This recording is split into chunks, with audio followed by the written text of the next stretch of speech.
Hi, this is Joseph Williams, son of John Williams, and you are watching the Nerfherder Council.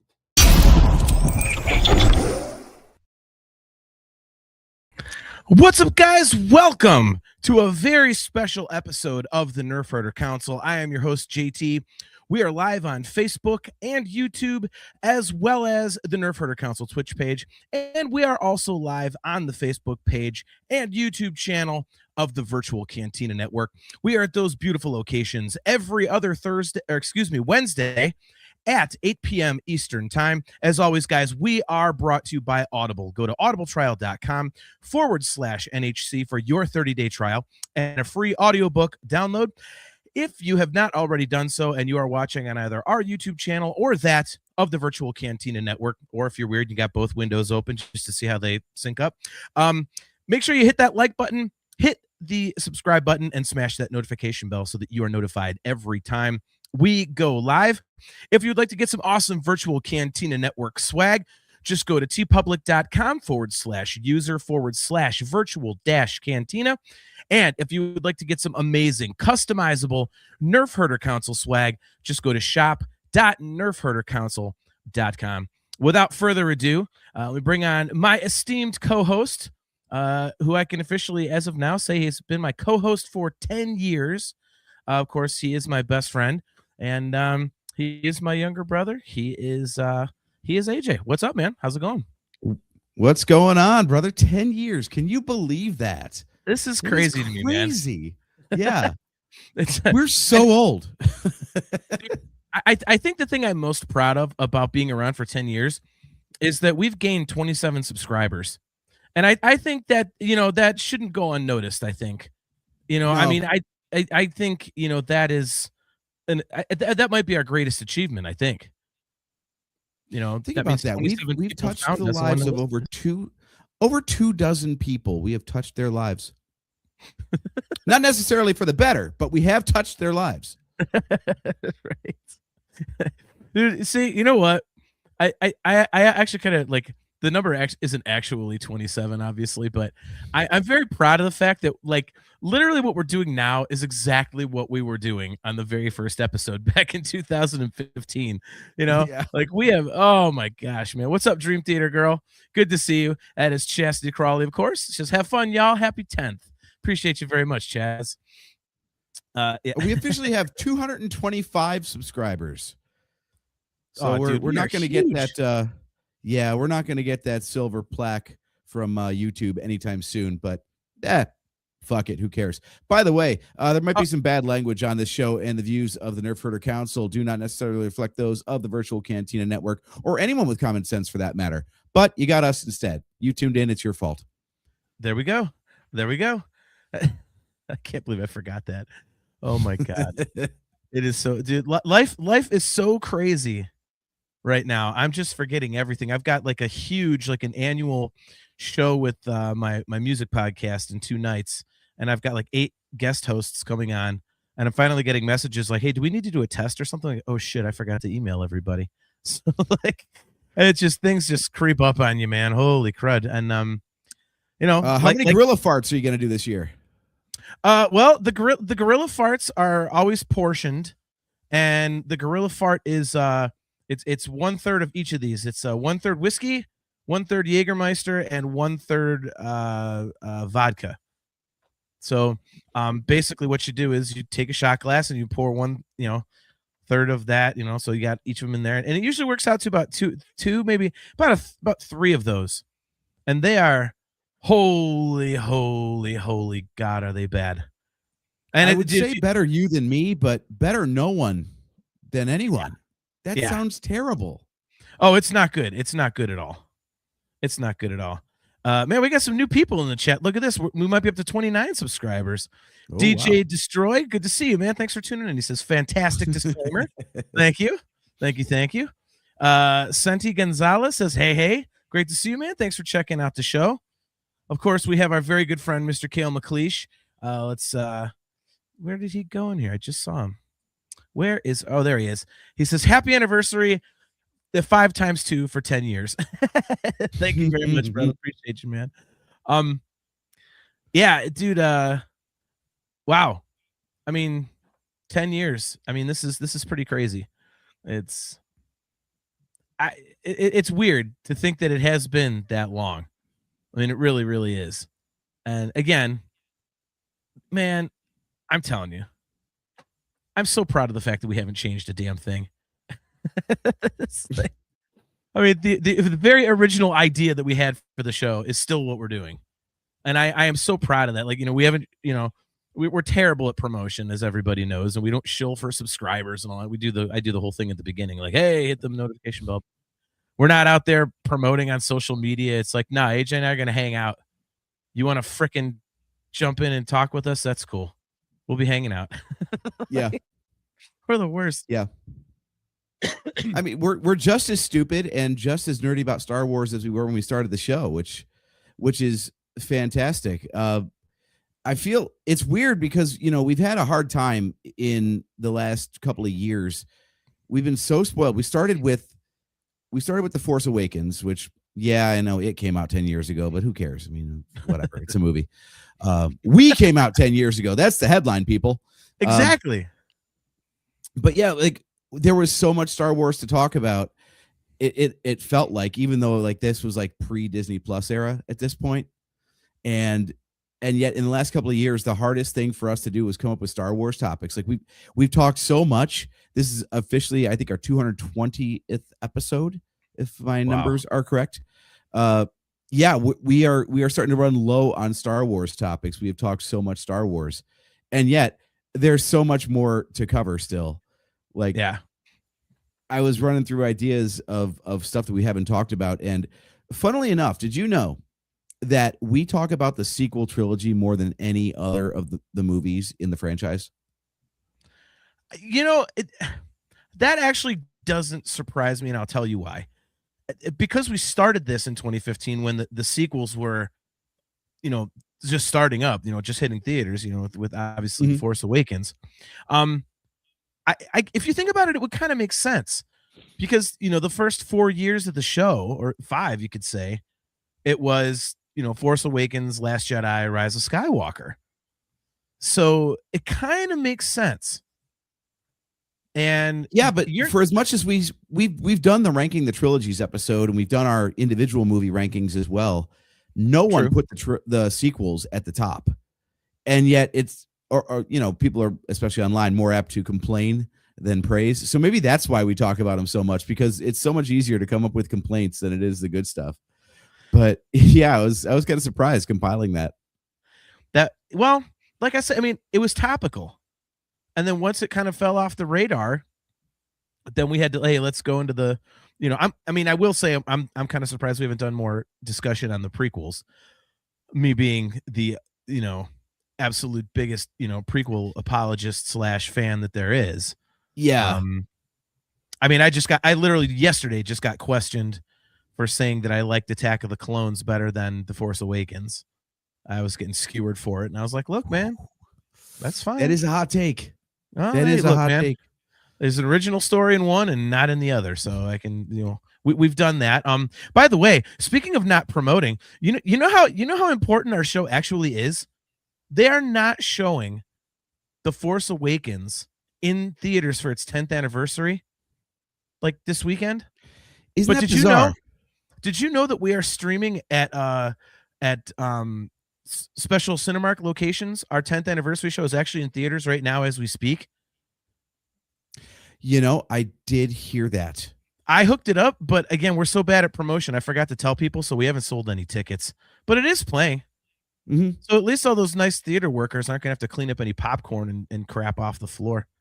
And we are, and we're very trustworthy people, so you don't have to fact check that claim whatsoever. Just no, 100% it's happening. Well, and they took the link down for tickets because it already started, so they figured okay. Mm-hmm. So let's see. Kale McLeish, he says, now what's been around longer, NHC or John's hatred of Purgle? Well, we've been around longer, but because of how much I hate the Purgle, it feels like the Purgle hatred. He said. I'm actually trying to remember if Purgle existed before our show. I'm trying to remember like when Rebels came out and when they invented Purgle. Well, Rebels was definitely after 2015, so our show is older than Purgle. Okay, so that's the answer right there. But the it doesn't console feel predates like it. Purgle. It doesn't feel like it, you know. Santi Gonzalez says lots of new content coming soon, though. Ahsoka, Mando and Grogu, Visions, etc., all that stuff. Yeah, I mean that's what's cool about it. Like we're gonna have some stuff to talk about, which is good. You know, like AJ mentioned, sometimes it is hard to come up with topics for the Star Wars related topics for us, just because I think one of the reasons is that the other shows on the Virtual Cantina Network does it better than we do. They really they really dig into stuff. Like they're reading the comics and they're like really deep in the weeds. And AJ and I, especially myself, are very like emotional. Like AJ digs deeper than I do. I'm very much a surface. I love it. I hate it. Here's why. I'm not looking for subtext and all that kind of stuff. And so a lot of the really deep topics we could do, we don't do because we would do it poorly. And we're aware of that. So we leave that to the experts on the Virtual Cantina Network. So yeah, and we stick to whatever's on the screen. We don't get into books and comics frequently or at all in most cases. Frankly, there's just so much out there that like you pick which medium you want to cover. That's a whole show's worth of stuff right there. Like, we don't have the time to cover all the Star Wars that comes out.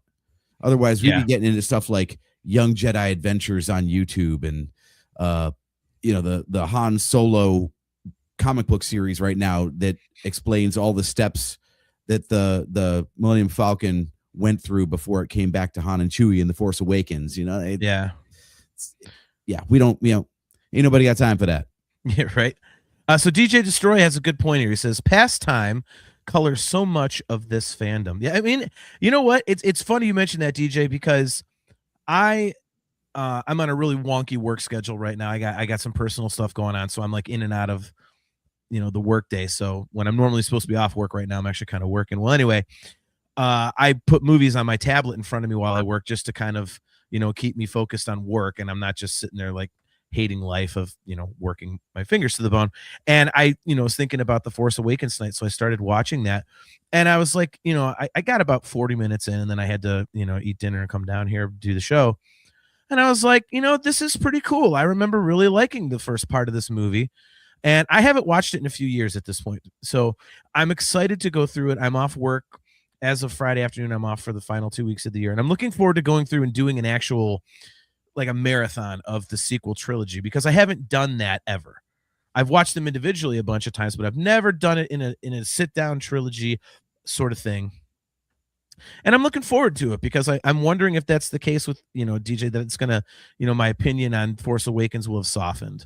Will I not like the Last Jedi as much as I previously did, things like that. So Yeah, I want to try that too. Like, I haven't revisited the sequels in a long time too, and Force Awakens especially, because how many times did you see that in the theater? Force Awakens? Oh God, it was like, I think I topped out at 4 or 5. You went to like 7, I think. I think you deliberately did 7 for the irony of it. Yeah. 7 for episode 7. Yeah. DJ says, I think that would be jarring, JT. Yeah. It's weird, DJ. Like I've done the 6-movie marathon twice. I got through it the first time fairly easily. It wasn't until about the end of Empire when I was finally like, okay, I'm ready to let's just power through Jedi and say I did it. I did it that second time, and it was like, oh my God, this is man, oh man. So Spencer, great to see you, man. He says, you guys are the best. Well, AJ is. Yeah. I'm not on your shit. AJ's not on your shit list like I am. So I promise I won't do that at the next celebration or in Boston this coming December. Spencer, you have my promise, or ever again anywhere where you're involved. So just keep you and couches away from each other and we'll be okay. Yes. So Joseph Wren, he says, I marathoned the prequels last weekend. You're welcome. Well, then we'll be able to have a discussion sometime in the next month about the prequels. Never mind. Okay. All right. We don't need to have a conversation about that. It rules. Marathoning the prequels rules. There we go. Conversation over. That's all you need to know. So I know we got something kind of hilarious that we want to get to here in a minute. We were see pulling back the curtain. This is kind of what we wanted to do on this show a little bit. We're very personal, but just figure pull back the curtain a little more. Like it wouldn't be our 10th anniversary show if we weren't supposed to be on early to test something, and neither of us was able to get on early. So we're gonna, fuck it, we're doing it live. Yeah, that was pretty classic right there. Yeah, we were actually so disorganized. Yeah, the plan was to get on early and test everything out, and then what ended up happening was nobody set up the live stream. So I couldn't get a hold of him because usually JT's the one who sets up the live stream. And then I went in and set up a second live stream, not realizing he was in the process of doing it because he was downstairs in his studio, not checking his phone for the call that I was making to him saying, "Hey, dude, where's the studio? I'm trying to sign in." So because yeah, I had my phone. That's because I had my phone on the charger while I was creating the studio. Well, like I said, like this is just typical for the show. Like this whole thing was kind of half-assed and last minute, just like the rest of the 10 years have been anyway. So it totally works. So our awesome buddy Aiken, great to see you, brother. He says, "Congrats on 10 years, gentlemen. That's amazing." Thank you. Yeah, man. I mean it's pretty wild, man. I mean, do you remember? Like I said, we'll get to I really want to get to this thing that you had created. I can't wait to hear this, but we actually got a cameo from Mark Hamill, but we paid $5 extra to make it last about 20 minutes. So we'll get to that here in a minute. But I mean, do you remember where we were when we came up with the name and the idea for the podcast? So our recollections differ on this, I think. Okay. I remember that we were walking down the sidewalk in Anaheim at Celebration. That's what I remember. We were the green, like kind of like the crosshatch security fence was to our left, and the convention center was to our right. Because I remember we were in that post celebration sadness on that Sunday afternoon. It was in Anaheim in 2015. Mm-hmm. Yeah, and I remember that we were talking about it. The general idea of like, man, yes, DJ, thank you so much. Like, I know we pass it off and we get on to the next topic on the show, but really, guys, like the reason we're here for 10 years is because you guys have been too. So yeah, just tuning in for the first time or been here all 10 years, whatever it is, we really appreciate you guys. We could do this as a phone call if we wanted to, but putting it on the internet is specifically because we wanted other people to chime in. So thank you for following along. Well, and Spencer says, proud of you guys and thanks for being a part of the VCN family. Thank you, Spencer. I mean, the whole reason we're here is because you asked us. It's not like we went, "Hey, can we be on your network?" You just came to us one day and said, "Hey, we'd like you guys to be a part of the network." And it was like, wow, okay, much appreciated. And the only conversation we had was me and AJ saying, "Look, man, as long as we don't have to change anything because we enjoy our format, we just don't want to, kind of not be who we are." And you were like, "Yeah, cool, let's go. Just make sure people know you're going to curse."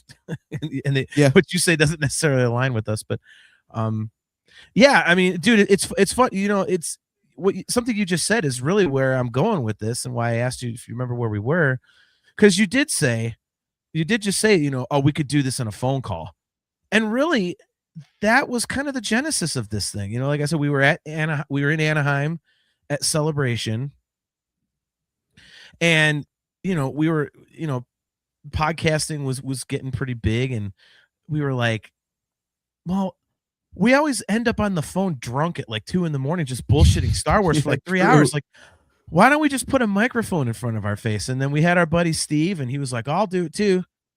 And it was really the idea was just to do exactly what we did anyway, just put it out as quote unquote content.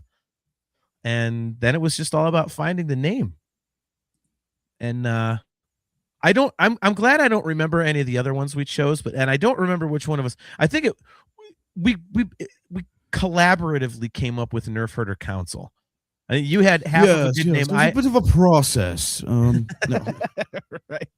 I just remember when we landed on it, it was, oh my God, that's perfect. It's like the Jedi Council, but Nerfherders, and Nerfherders are supposed to be bad because Leia used it as an insult. So that's perfect for us. Yep. We're like, we're too stupid. We need like a name that reflects how stupid we are.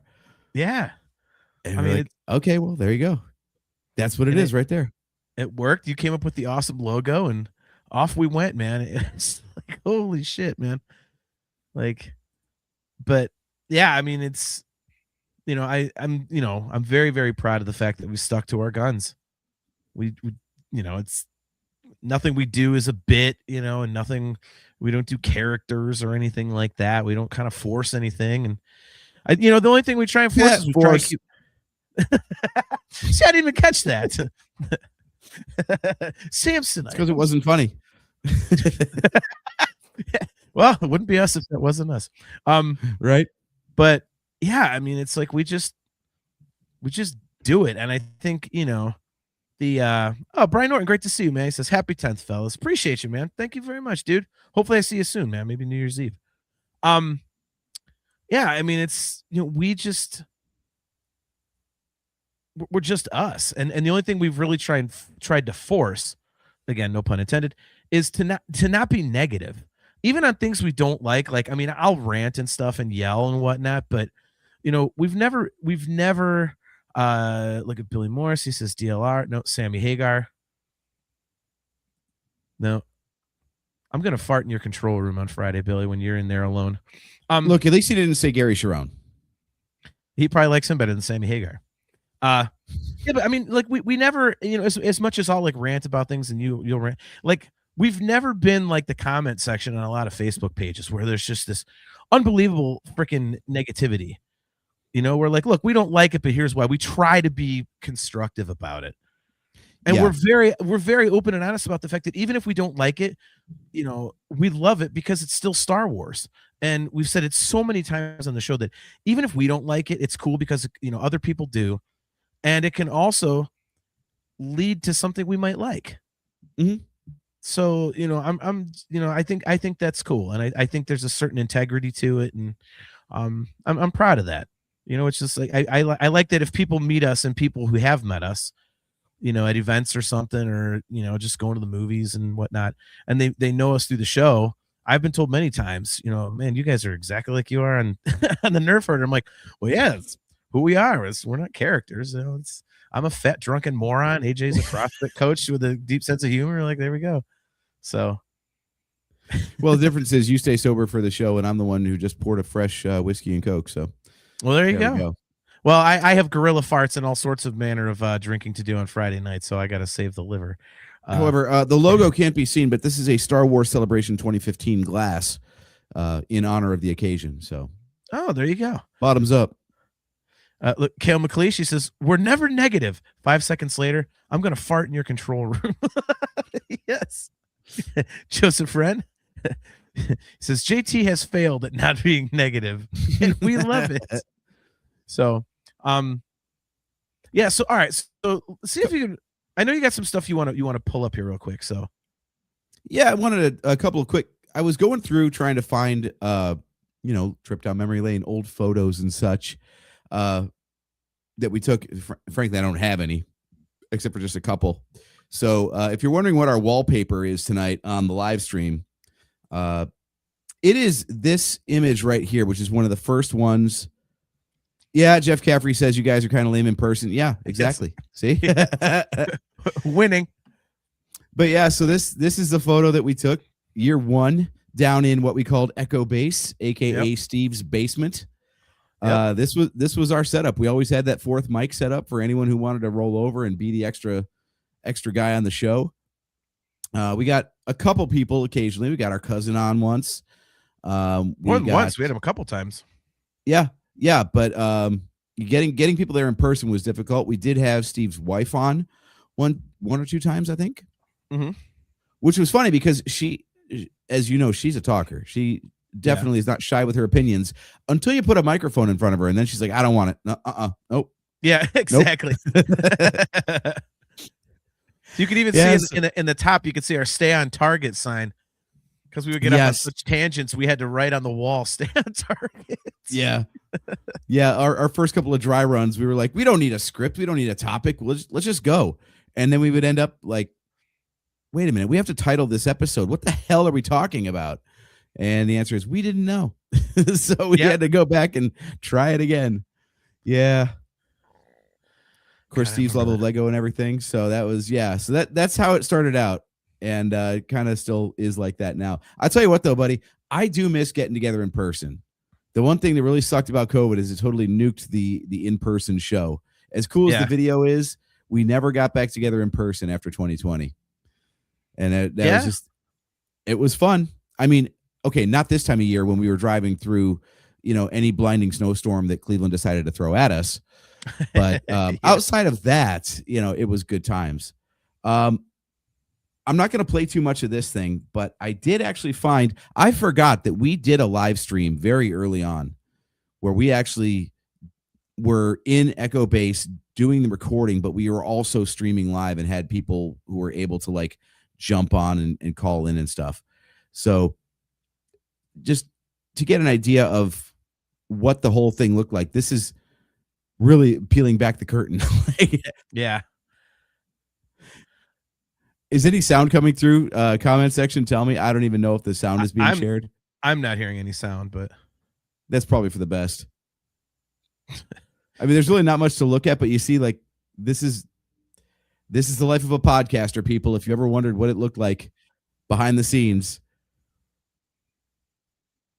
There are people that think it's kind of glamorous, which always cracked me up. I'm like, you really? Yep. I mean, shit. And that's it.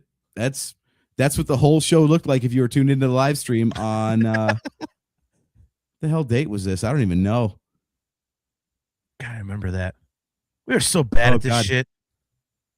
I'll share this with you later because I think it's hilarious. Yeah, it's. Yeah, I think when you share the screen, you got to click the thing to make sure the audio comes through. Yeah, it's hilarious because stop the screen. There we go. It's hilarious because your delivery, our delivery in general, it's amazing how much you think you sound like you're interesting when there's visuals and everything around you. Boy, go back and listen to those first episodes of ours and that intro. You're tuned into the Nerfherder Council, your source for Star Wars news, commentary, and debate with your hosts. And you were like, oh my God, I'm so energetic. I can't believe I sound crazy on this recording. And then it's like a librarian talking. Yeah. It's bad. We've improved a little bit in some areas over the years. I'll give us credit for that. Yeah. Look at this. Oh, Nick Hall throwing some prequel shade. Were you as wooden as the prequels dialogue? Man, that's about a 50-50 neck and neck race there, Nick. I'm not sure. It was pretty close. Yeah, it's not. If this, what? I can't get this. Oh, there we go. I'm trying to get it to rewind. I've got Spreaker up, trying to see if I can share this audio here. Let's see if I can get this to work. Yeah, it was not great. It was really, really not great. By the way, I found the toggle and I could share sound right now. Let's see if mine works. Let's see. All right, I'm gonna pull this up here. Let's do this. See, 10 years in and we still suck at this. Yes, Troy Halter. Yes. Should you have been faster and more intense? Yes. 100%. That's exactly right. All right, let's see here. Contains irreverent humor, can you hear that? uneducated and exceptionally nerdy opinions, potential cursing, and plenty of love for the prequels. If any of the preceding offends you, please turn off your computer immediately, and may the force be with you. Oh, so bad. Why you stuck up? I love how 10 years ago we thought people were listening on their computer. Nerfherder. You can't use that word. Only we can use that word. There has been an awakening. Yep, there's our very first one. And like the YouTube move on. We're not going to get copyright strikes. Go. We've all now been to the theater and caught episode 7. For me, I'm at viewing number 6. I have viewing number 7 scheduled for a week from now, and I may see you got another one scheduled. There's 7 in that time, so I might be up to as high as 8 or 9. What about you? Not bad. AJ? Not bad. I'm up to 5 now. I've seen it 2 more times since our last recording. It's ridiculous. The best part about that is that the most recent time since the last recording that I saw it with was actually with our father. who I think might Holy have shit. last gone to a movie theater somewhere during the Clinton administration. That's probably true. So yeah, we were talking about how this movie pulls in all audiences. Damn it! Wow. I haven't gotten any better. I'm still trash. You sound fine, man. You sound fine. What are you talking about? Oh my God, that's crazy. That is crazy. Dude, we've had some great stuff. Yeah, so for those of you guys who aren't aware, like our show is like every single episode is available on audio on a lot of the major podcast platforms because we were not video Well, that's until a the good last few point. years. So Yeah, that's a good point. Pre-COVID, we were audio only and pre-recorded.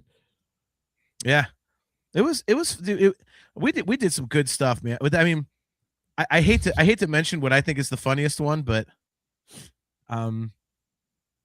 No, you I'm know. laughing because like as much as we're trying to take a trip down memory lane, we're just like, we did some good stuff. Like, we're not trying to brag. No, it's not. It's just it's like I look back and it's like okay, like I feel like it was entertaining. I mean, the episode about was it Solo where we were talking about how the Millennium Falcon got all fucked up. It was because Han was actually drunk driving. Yes, And like Lando had it all nice and pristine, but it got all dingy and shitty inside because Chewie was like chain smoking, like was it Cools or something? Like we just get out on these dumb tangents, man. And like, I don't even know how we decided that Chewie would smoke menthols, but it just felt right. So oh God, yeah, apparently Chewie smokes menthol. yeah. And dude, it's so wrong, and we're totally gonna get canceled for it. But that episode we did, we got laughing at the end about David Prowse.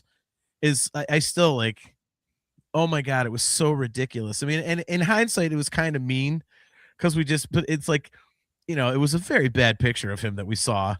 And then we just, you know, you just get laughing sometimes. And so we just were off on a tangent and it was just really not like great, but I thought it was funny. So, all right. So you said you can actually get the audio of that video. You can actually do that. Yeah. I Okay. could, if you wanted to. I chose not to. Okay. Well, we had people I closed in the chat it, man. Okay. You closed it. Well, okay. So then do you have that pod? So I got to hear this. Okay. All right. So AJ came over for Thanksgiving, guys. Okay. And he's been messing with AI because he's the tech dude, as we always say, like, I don't know shit about tech. So he had like just getting, you know, bored. He had a bunch of quizzes about the show created. And so we were sitting there like going through quizzes about our own show to see what we remembered or what it would pull up and stuff like that. Well, apparently you got an entire like fake podcast written about the Nerfherder Council. It was what, 13 minutes long or something? Yeah, it's crazy. It's crazy. Yeah.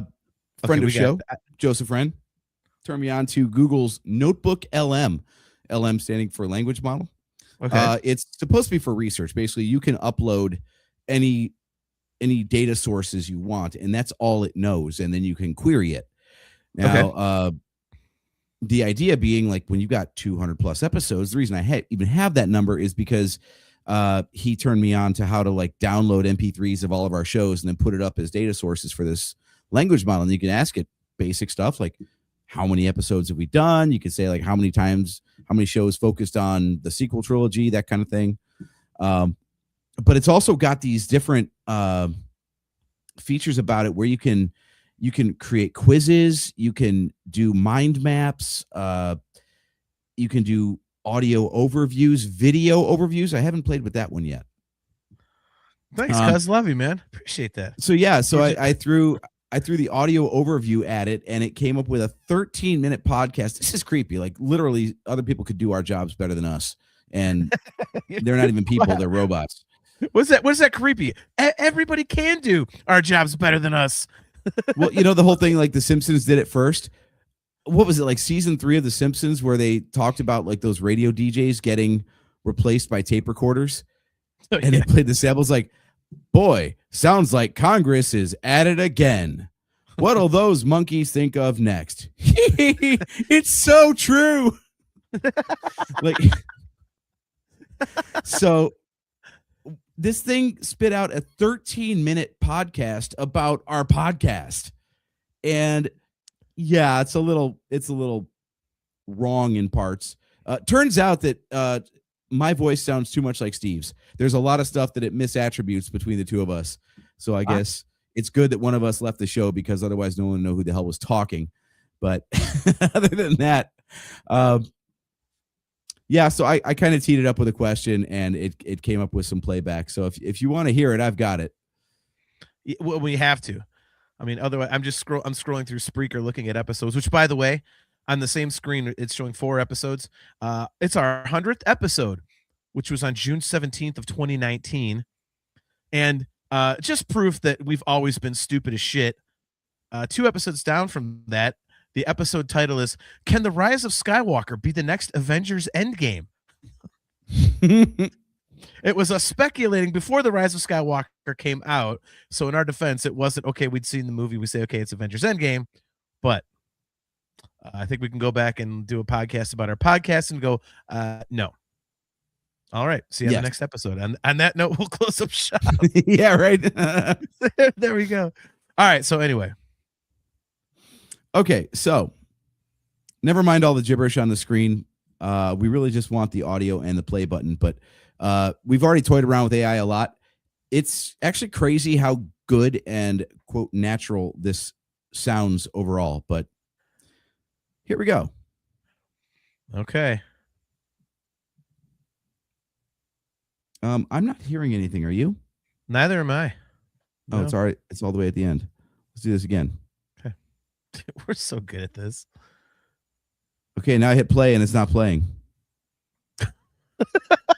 This is fantastic. I mean, you can see that. Okay, now the video is important because you can see that I hit play and it's at 0. It's just not doing it. Jesus Christ, we are awesome. Dude, nothing has changed. Wow. Okay, if I hit play from here, will it do it? No? No, it won't do it? No, of course it won't do it. Are you able to download it? I actually have downloaded it already. I just don't know how to share downloaded look at this. audio. Look at the little. It says analyzing the host. It shows that it's playing. Are you sure you clicked the audio thing again? Yeah, I'm not hearing it either, and you notice the playhead's not moving. So, well, this is riveting. Yeah. Actually, this finally is a great episode for our audio viewers because none of the video viewers are hearing anything either. Right? So there we go. That's okay. I have a secret backup. It'll just take a couple of minutes. Our cousin, yes. Take it out and blow on the cartridge. Exactly. Oh my God. Nick Hall. Kale, to answer your question, has AJ developed more tech issues as time goes on? Yes, because the tech has evolved and I have not. That's the problem. Yes. There we go. Nick Hall. He says 10 years of incompetence. LOL, cheers. See, it almost. Kale McLeish. Oh, pause. Come on. Yep. Oh, come on. Trying not to yell because I've got the window open here. This did not happen. It almost wouldn't be our show if it worked 100% right now, would it? You know? Right? Like I said, I've got it downloaded, but of all the sharing options on StreamYard, there is not one to share audio. You could share video. You could share image. You cannot share audio. Can't you open the audio in an internet browser and do it that way? Maybe. I don't know. I have not tried to do that. The mighty Chris Aiken told me that that's something we could try if something got messed up, because go figure. You thought something was going to mess up? Come on, JT. You have more faith than that. Yeah. Let's see. So if I open this with, that's what I'll do. That's what you're so smart. Okay. So I can share a window. So I'm just going to open this with Media Player. Okay. And then I'm going to share my window of the Media Player. There we go. God, we suck at this. This shouldn't be necessary. Okay. This is us working around a technical problem. Share system audio. I learned my lesson on that one. The technical problem is JT and AJ. Sources, the reports. Oh, there we go. I can hear it. We try. All right, start over. genuine actionable knowledge for you. You And need to for hear the today's first 3 dive, seconds, really? We Yes! have a really fascinating. I was talking. I've got to say, All right, here we welcome go. to the deep dive. This is where we take the sources, the reports, all the long forgotten notes, and we try to distill them into some genuine actionable knowledge for you. And for Okay. today's dive, we have a really fascinating, and I've got to say, a highly unusual brief. It is. It's very different. A source material isn't, economics or history. It's the internal metrics, the opinions, the past conversations of, of the host of this show. Yeah, Get to the point. We are going to Hard. comment through this, by the Yeah, way, because we are it is turning the 13 minutes. analytical Don't lens worry. right We're not back just on going to listen ourselves. to We really are. AI That's recording right. about ourselves. So our mission today is pure meta-analysis. The listener has challenged us to go through the data and answer 2. Let's call them major questions. Okay, what You hear the breath sounds? First, which They put host breath has sounds greater in. intellectual capacity? I mean, basically, who is the smarter host? Okay, hit pause. Hit pause. Hit pause. Who's this? Okay. It is. And 2, why is JT? See, you gotta be on the pause button, man. If we're gonna comment, do I have to be on the window first, okay? I'm doing what I can. You are awful at this, really. Couldn't get on to. What we need is a third guy as a producer. There's just a thing. Oh my god. Oh, what do we got here? Is he gonna shut up while we're reviewing our own show? Look at this idiot. It's Joseph Wren. Yeah. Somebody said you needed a producer, John, so I'm here. Yeah, he said he was available in an emergency capacity if we had technical issues. And hey, lo and behold. Look at this. Send me the file, AJ. I'll get it taken care of for you. Oh, we got it. It's just That's what I'm talking about. AJ's somebody's got to hit pause when it's like, hey, pause. We got to rewind a few seconds because they had 2 questions apparently. Yeah. He's so emotionally attached to and frankly defensive of the Obi-Wan Kenobi series. We have to start with the emotional one, don't we? I think we do. It Yeah. provides the foundation Yeah, I queued that up. for pretty much everything else. Because Okay, hit pause. Star Wars philosophy. It's not some Okay. So this is the first thing they bring up is that I'm extremely, emotional about the Obi-Wan Kenobi series. Okay, I prompted it, dude. I prompted it. I said, "Who's the smarter host, and why does JT love Kenobi so much?" Okay. Kale McLeish, Joan Drake. What? Now, if you want to live react, I got a new one that I haven't listened to. Okay, let's get into it. Today's deep We'll dive do this and then is This one's actually playing, by the way, so I might be able to actually use that one. But if you want to hear about your love of Purgles, then we can do that one. No, I'm kidding. We'll do this one, and then we'll do the one you haven't heard. Okay.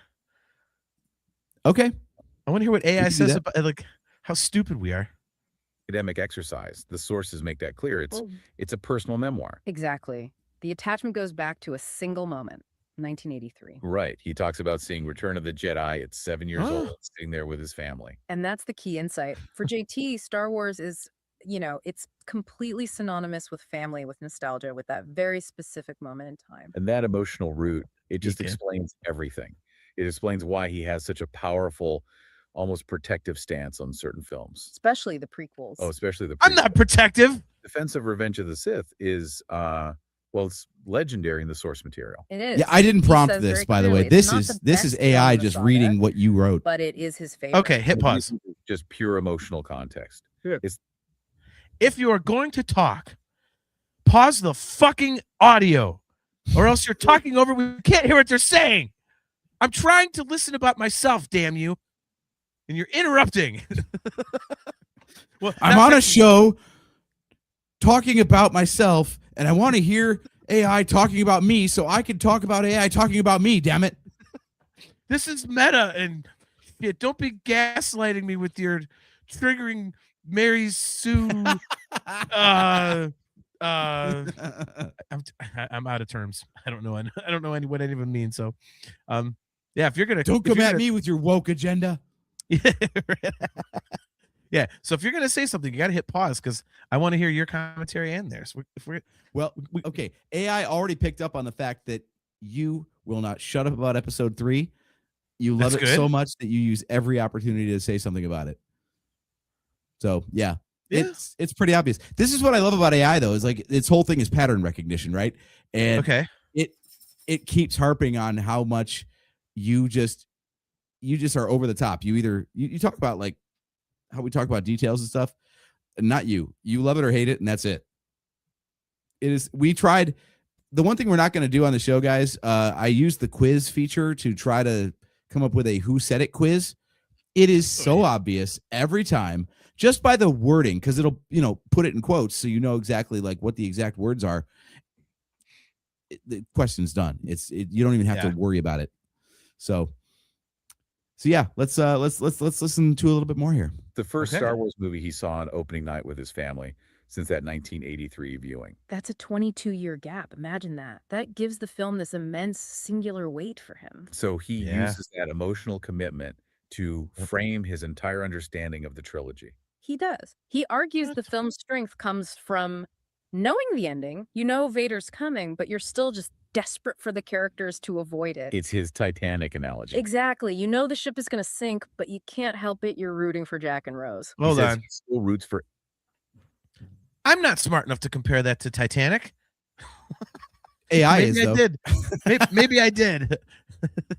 This is what I'm saying. They're better than we are. They're making points that we don't even make because we haven't even thought of that. Goddamn AI blowhards. Right? All right, scrubbing forward. Okay. Guardian of internal consistency. The corrector. That's his strength. Absolutely. Technical, logical consistency. He's the host who cares about objective facts over, what people just think is true. Like the Star Trek. Oh, that's AJ. Exactly. A small but telling correction. Making sure everyone knows the original series had 3 seasons, not into I think that's Steve actually. Reality. AJ excels at synthesis and practical application. Yes, He can I take do. A messy fan debate and just distill it into a clear trend. Like with the anthology films. Perfect example. He noted that the really toxic fan fighting is centered on the main films 7 and 8, but you almost never see it with Rogue One or Solo. And what was his conclusion there? He synthesized that the anthologies just lack that tie to the greater story. They're self-contained, so it lowers the stakes of the argument. That's a really powerful insight into fan psychology. And he's also the voice of economic reality. Oh, definitely. When fans complain about Disney prices for Galaxy's Edge, AJ is the one who cuts through the noise and says, look, it's supply and demand, dummy. He gives that red. Oh, God. I love it when it quotes. By the way, it will say damn and bitch. It won't say shit. What? Yeah. It says S. How can you review our show and not say shit? Right? I wonder if there's a swear filter on here I could turn off. That'd be interesting. To show you how far this thing gets afield, though, this is its final conclusion about everything. And their real world planning leads to $47 bourbon bills. What's the next real life high cost item they're going to fight about? What part of their own history will you, the listener, have us analyze next time? That is the ultimate question we leave you to mull over. Thank you for tuning into this highly customized deep dive. We appreciate you letting us turn the lights back on ourselves. We'll catch you next time. Yeah, they summarized the entire show as our story about paying $47 for Woodford Reserve at Celebration.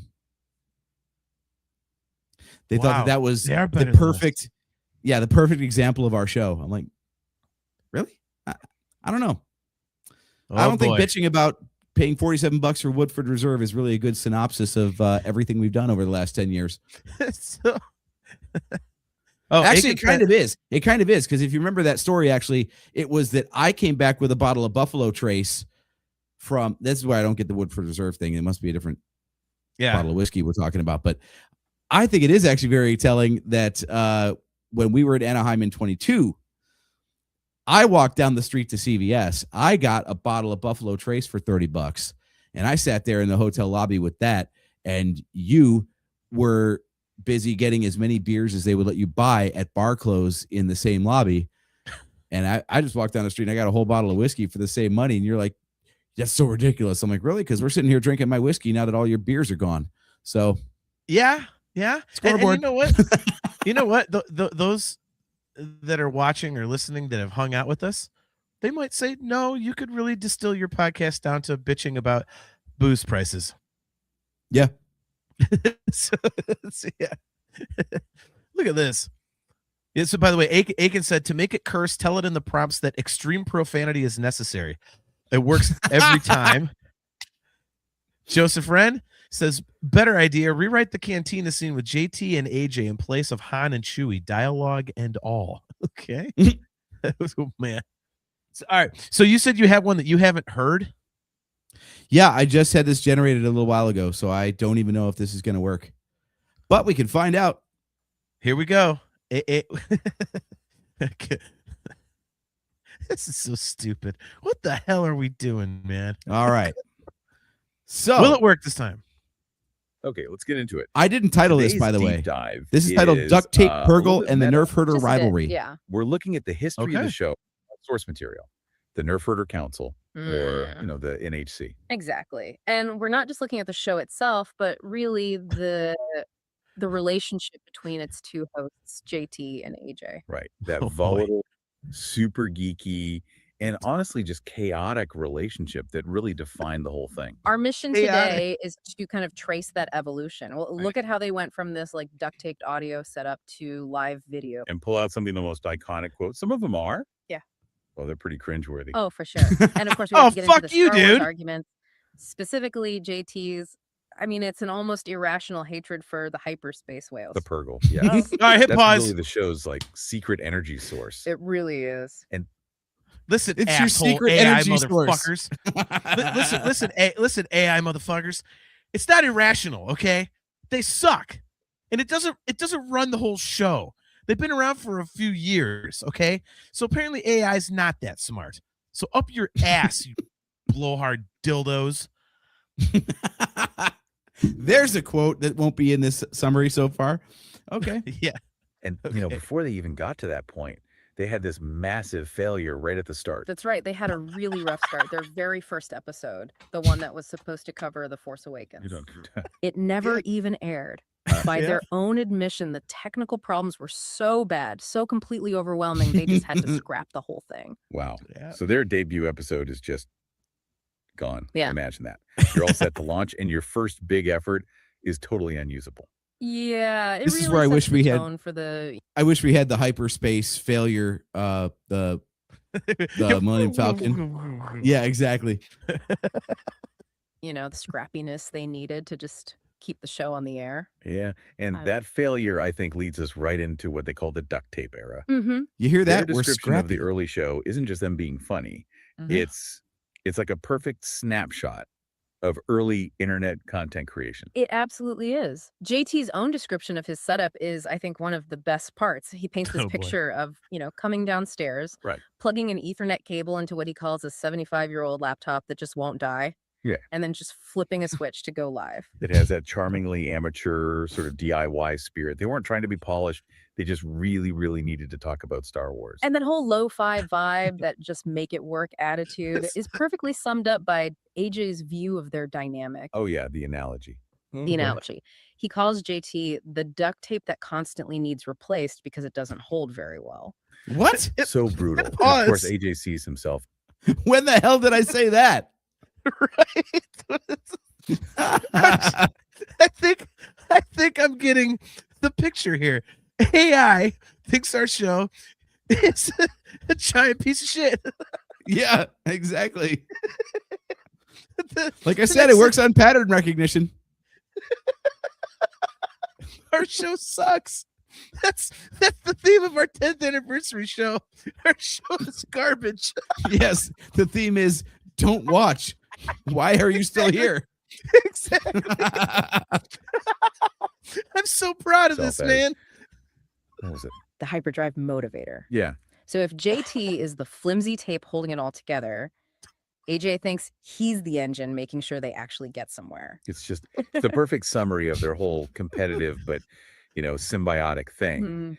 But what's really fascinating is that they themselves point to one single moment that changed everything for the show. The pivot. The pivot, yeah. From doing pre-recorded audio in a studio to live video streaming from their own homes. It was a massive unlock. JT was so happy about it because since he didn't have to drive home, he could finally drink during the show. He actually said that. Oh, yeah. He wasn't subtle. He flat out said he wanted the NHC to be known as the drinking show. That's I amazing. only So that said one little change is include what their, quotes. I didn't their say real what personalities quotes. come out completely unfiltered. You have And to pause. brought the audience right into the room with them. They started reading comments, giving shout outs to people in the chat like Kale McLeese or Joseph Pause the Wren. audio. That live inter Oh my god. That is the worst.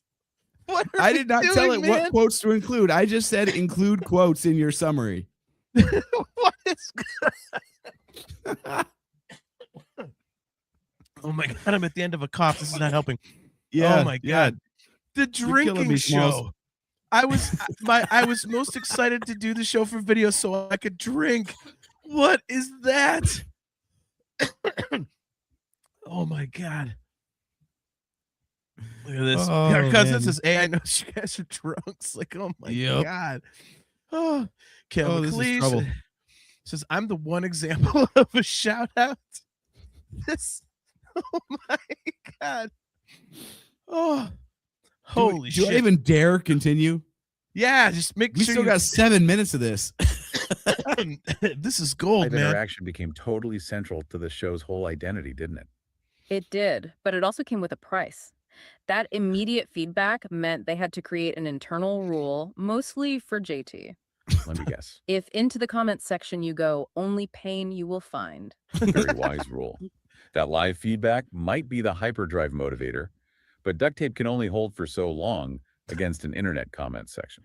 Which brings us to that pain because it became the fuel for so many of their best moments. The Hall of Fame quotes, yeah. They were never afraid to laugh at themselves, or more often at each other. Their ability to look at their old stuff and just cringe is a huge part of the appeal. There's that clip where they're watching an old Solo review. And AJ just goes, "God damn, we're stupid." Just pure, unvarnished self-critique. That's why people connect with them. But the trolling between them is where it gets legendary, especially JT's attempts to claim he was losing weight. Oh, this one is a classic. JT tries to jab at AJ. Oh my god. What is happening here, man? What is happening? Oh my god. Like I said, I did not prompt this. This is all AI doing its thing, man. Oh, all right. So let's see. What have we got so far? Our show is garbage. We just do video because we want to drink. And now apparently it's going into the realms of me having horrible self-esteem. Oh my god. Look, Aiken. Says these two digital assholes saying you're terrible at technology while using advanced technology to bring them to the show is hilarious. This Kale McLeish, this is the greatest thing I've ever heard in my life. Oh my god. Oh man. All right. We are officially done for as soon as live AI is a thing. Oh, dude, no joke. Oh. All right.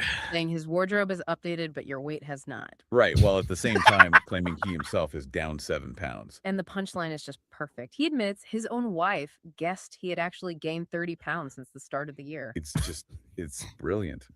It's that kind of unflattering honesty that makes it so funny. Speaking of unflattering, we have to talk about JT's unique metaphor for his dislike of the movie Solo. Oh god, the fart analogy. The fart Wait analogy. a minute. I like Solo. That fart that just lingers and never goes away. When you rip ass in your car and you roll the windows down and it just will not go away. It's so specific and a little gross. And AJ's response is perfect. He just deadpans. I think this is more of a you problem, JT. I'm not really following this metaphor. And that's the whole show in a nutshell. One guy gets super passionate and weirdly specific. Okay, I have no idea where it got that from, by the way. I'm trying to figure out what the hell you were talking about that was your analogy. I know exactly what the analogy is, but I didn't say it about Solo. I could see you saying that about Rebels or maybe the Acolyte. No, I like the Acolyte. There's only a few things that like I really dislike that much, like the Purgle, and like I was not the biggest fan of the Bendu. Man. So it was a Rebels quote then. It probably was. I wonder where it got Solo from. Okay. Proof that AI is not perfect. Yeah. Yes, exactly. And the other one just dismisses it as a personal problem. It happens over and over. Like when AJ trolls JT about his love for the Kenobi series. Right. JT is a huge defender of that show. So AJ just goes for the throat. He calls JT the guy who drops barbells on his face, so you know what the hell does he know? Wait, hold on. Is there any truth to that? Yeah. Did he actually drop a barbell on his face? We don't know. It doesn't matter if it's true. It's just this incredible rhetorical jab to completely discredit his opinion. That's amazing. And it got better. I don't actually remember saying that. Start praising Kenobi. AJ just says, "I'm not even going to be on camera for this. Just go." And he just turned his camera off. He literally left the broadcast to protest JT's opinion. He did. It's the ultimate mic drop. But through all the trash talk and the barbell accusations, there's this real kinship. You see it in their sign off. Yeah. The That recurring barbell line, "Hell yeah, accusations. you my nerf herder. You my nerf herder. The conflict is for the show, but the friendship is real." Okay, now we have to get to the core of it all. The heart of the Star Wars conflict. JT's bizarre, deeply personal war against the Purgle. The hyperspace whales. This is Here we without go. a doubt central to the show's comedy. Mm. It's content course it gold is. every single time. Whenever anyone, You hear that, a audience? fan, It's gold AJ, every anyone, single time. suggests the Purgle could be cool. He just loses it. He has this instant shouted veto. "Nothing needs Purgle. Nothing ever needs Purgle. You can just stop that right now, horsehead." It's a hill he will die on every single time. Horsehead? And the absolute absurdity of it all is perfectly captured by that one moment in the source material when he read an AI-written fanfic about Han Solo. Violently wiping them all out. Violently eradicating the entire species. The story Nice. was insane. Han calls them cosmic parasites, hunts them with gravitational All right. This is like an inception right here, where we've got an AI podcast summarizing something you said about something AI wrote. Yes. This Aiken is nailed it, man. really- Aiken said it. This is like the human centipede of podcasts now. Oh my God. harpoon. And destroys the last one in a supernova trap. It is pure targeted satire. And JT's reaction, just total unadulterated joy. He's just like, "This is awesome. This is the best. Oh, this is great." The content he loved wasn't Star Wars. It was anti-Purgle. It proves that sometimes the most passionate engagement comes from just pure hatred. But it's a two-way street. AJ makes a point of going after the things JT holds sacred. Like, JT's favorite movie is Revenge of the Sith. A popular choice, but AJ sees an opening. He goes after the whole prequel trilogy. He argues that Episode I is just bogged down in politics. The trade disputes. Exactly. Oh, A whole Episode movie I. spent on things that have almost no significance on the subsequent two sequels. He thinks that time should have gone to, building up Anakin and Obi-Wan's relationship more. That's a fair critique. And he also says that even if you love Episode 3, it's just too heavy. It's not a fun, rewatchable Star Wars movie for him. It's all tragedy. Okay, what about Rogue One?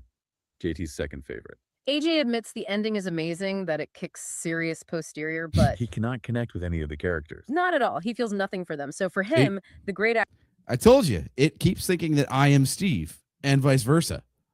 That's a Steve take. Steve does not like Rogue One.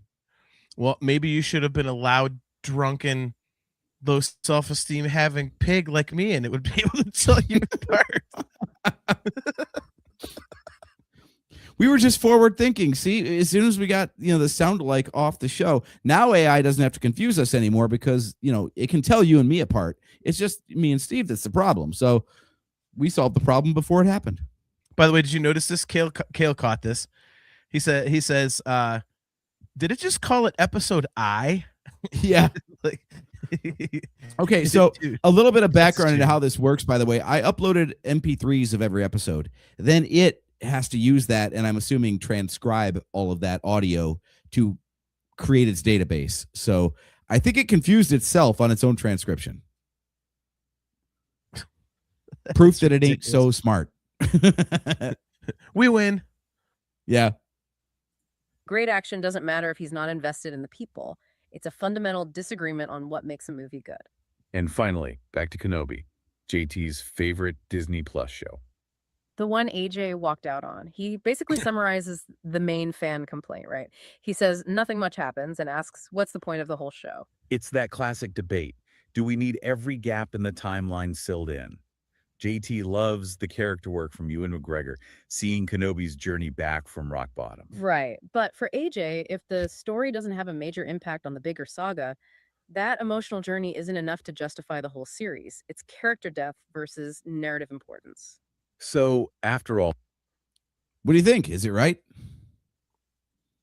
Well, I mean, it's talking about how you're an a-hole about Kenobi. So yes. Look at Aiken. It's also clear it knew AJ submitted this, as the premise is JT is a doofus that's lucky to have the most brilliant pop culture evaluator, AJ, to school him. Maybe it is on target. That's high praise because, Aiken does a lot more pop culture stuff than I do, but hey, I'll take it. All right, let's see what it's got in the final minute here. After all that, what does this deep dive into the NAC's history mean for you as someone trying to understand this stuff? Well, we've traced this whole journey, right? From that failed first episode and the duct tape era. All the way to the live streaming show fueled by booze, rivalries, and a deep, abiding hatred for cosmic whales.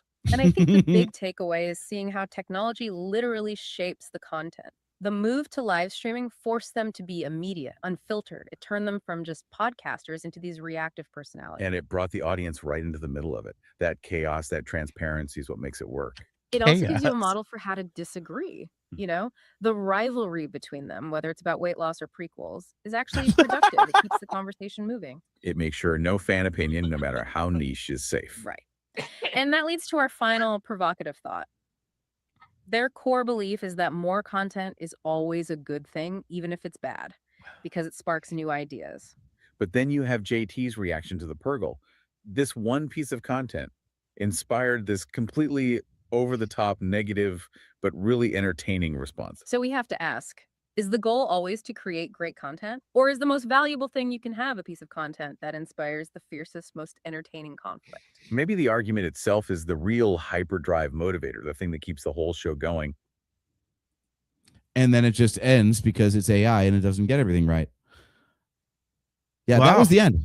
That it just stopped. Okay. Well, it didn't want to talk about us anymore. Yep, it ain't perfect. Oh my God, that was hilarious.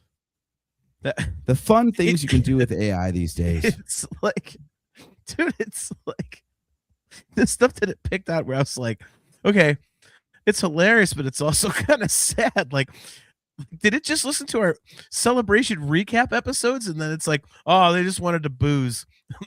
Like, no, man, like we've got over 220 episodes. It's not like every single episode we're like, hey man, we were hammered, or where can we get some alcohol? Like, it's like, what is that? This show is brought to you by my failing liver. Drink up. Exactly. Oh my God. Yeah, Kale's right, man. I gotta do this for my other show. Wonder what the hell they'd say about that. I could do that. Lord. Kale McLeish also says, I loved every second of this. Yeah, that was fantastic. Oh my God. So our show is garbage. We're drunks. I'm emotional. Yeah, all right. Aiken says it's exactly like that, John. So, again, if it was like, have some, sorry, I cut you off. No, it's okay. Go ahead. Well, I did have a couple questions for you. Now that we've had fun with AI, I figure, we are actually podcasting. We should probably talk to each other. So I just wanted to, pepper you with a couple quick questions, get some answers. Okay. Well, let me hold on a second. I gotta go.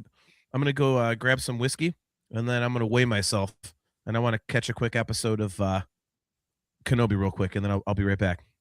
Sounds good. Yeah, absolutely. Okay. I'll go hate on Solo some more while you're at it. There we go. All right. So anyway. All right. So good luck remembering all 220 episodes, but I just wonder, like, what is your favorite moment from the show? I know it's a very broad question, but good Lord, favorite moment from the show. Or one of your favorite moments. That's a really difficult. Yeah, Troy Halter. We'll take the garbage. I love it. That's what we're shooting for, Troy. That's a classic TFA quote right there. I love it. We need listeners and viewers with low standards. That's exactly what we're aiming for. Wow. Favorite show moment. I don't. Aiken, who's gonna go watch episode I tonight? Nice. Yeah, dude. Well, your favorite is Revenge of the Sith, which is, episode I. What is that? An old school Cleveland reference. I love it. Right. Yeah. Okay. So our cousin says David Prowse. So I was thinking about making this a clip show, but that's not a clip we're gonna play. You're more than welcome to go find it in the archives, guys. It's very early on. I think it was Return of the Jedi, Dark Horse of the OT, I think was the title. Well, now everyone's gonna hear it. No, so our cousin is not wrong. Our cousin is not wrong. That one always stands out. Again, goddamn, this episode got me coughing again. I mean, in hindsight, our cousin was right because we were laughing at just a very unflattering picture of an elderly guy. But I mean, some of the stuff that we were like riffing on was really funny. So I do have to say that one. But I think overall, honestly, my favorite, my what? Yes. I found it. I honestly, my favorite thing, memory of the show is it's not so much a memory of the show. It's that, dude, like it's like, it's fun. I mean, it sounds really stupid, but it's like, again, like, it's just, whenever I think about our show, I'm like, man, this is just idiocy. And I love that. It's like, it's a good time.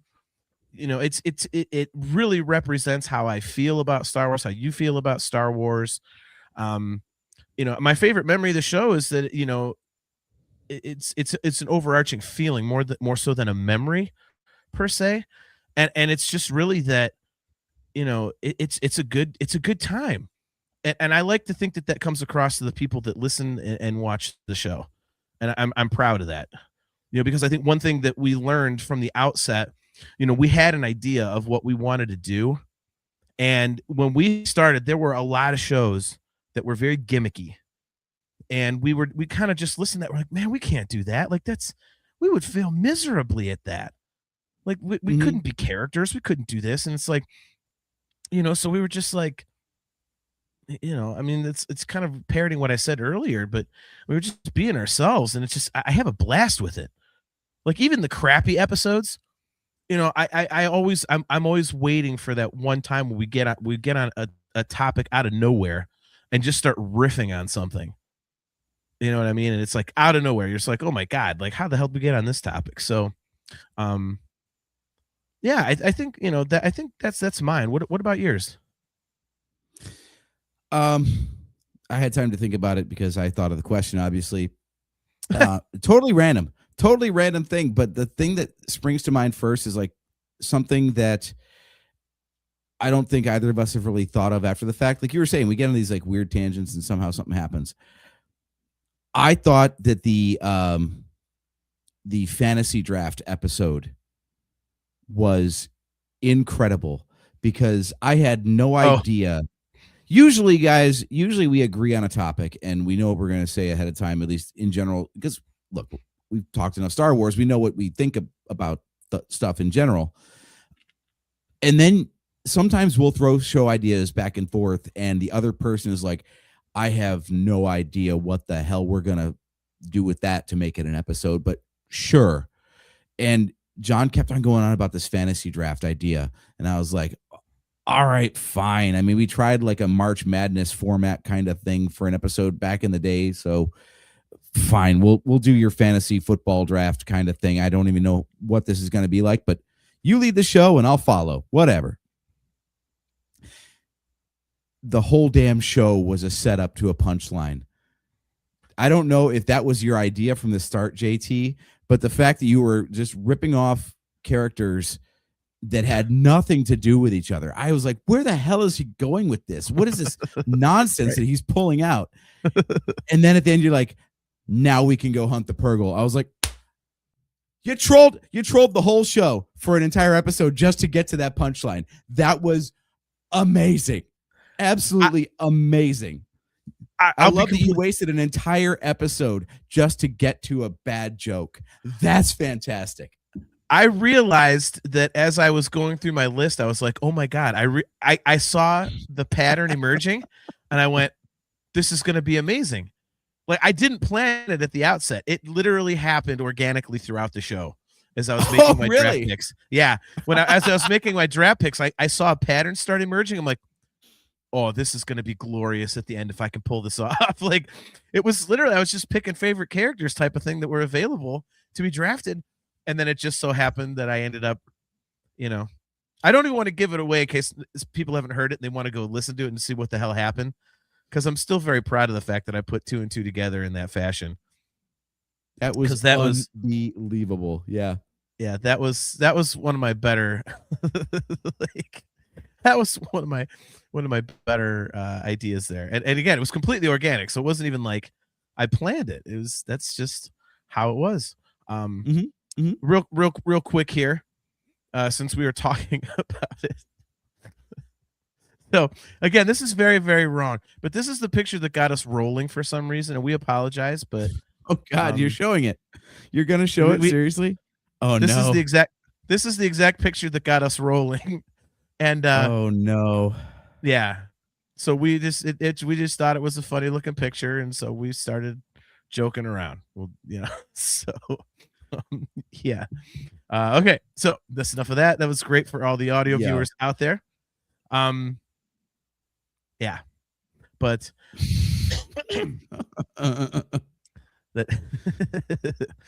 wow. Yeah. By the way, Caleb brings up a good point. He says, I'm surprised it wasn't when AJ turned it into a fan hangout for your birthday. Yeah, that was a really cool moment, man.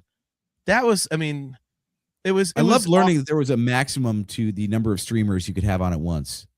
Dude, it's so funny because as you were doing it and the the behind the scenes, like the green screen on StreamYard kept filling up. I was like, oh, he's gonna have a bitch of a time doing this because I've done the fan hangout on my Dream Theater show. I think this is our 5th one now coming up on Friday. So I'd done 4 of them, and I know that you have to really balance. Like, hey, you talk, and like don't have too many people. And you're just like adding people and adding people and adding people. I'm like, oh, he's gonna have a blast with this. Like, so I felt so bad for you, but it was that was awesome. I really appreciate that, man. That was really cool. Okay, hard question for you this time. Okay, what do you think is our absolute stinker? Like the worst episode we've done? Oh God, there's been a couple. There's been several. Favorite, you're like, I don't know, but worst? Oh God, there's so many. But dude, it's because there's those episodes where it's like we can tell that this is not going well. I mean, I've literally, the earliest it's ever happened for me, we were doing a show. I was not interested in the topic, but I'm like, let's do this. I don't know where this is going to go. It was one of those times we were having a hard time coming up with stuff, and we each had come up with things the other one didn't like. So we're like, all right, fuck it. Like, we'll do one of yours, whatever. And it was 7 minutes in, and I was sitting on the other end here going, I'm already done. I have nothing else to say about this. It was holy shit. And I know you've had those too. And I mean, because there's those episodes we just get off camera. We're like, that was awful. That was like a root canal. The crazy thing is there are so many examples. Of course, I can't name them right now, but we've had this idea where like one of us is like really jazzed up. We're like, oh, this is going to be a great episode topic. Can't wait to talk about this. And then we get on camera and we're done with it in like 15 minutes. Yeah. And then we're just like struggling to get through runtime at that point.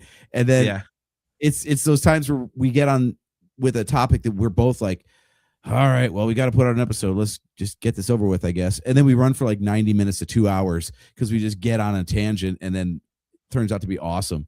It's just amazing how like the best ideas can turn out to be wet farts in execution and then just the opposite too. Well, the one that comes to mind, and I don't remember the person's name, but David Prowse. No. David Prowse's Snoke. That was, remember that? Like, everything for the first couple of years was so and so was Snoke. That was our whole thing. Ahsoka is Snoke. Yeah, that was a Reddit theory. We did that show. Yep, we had that one. No, there was some interview that we did.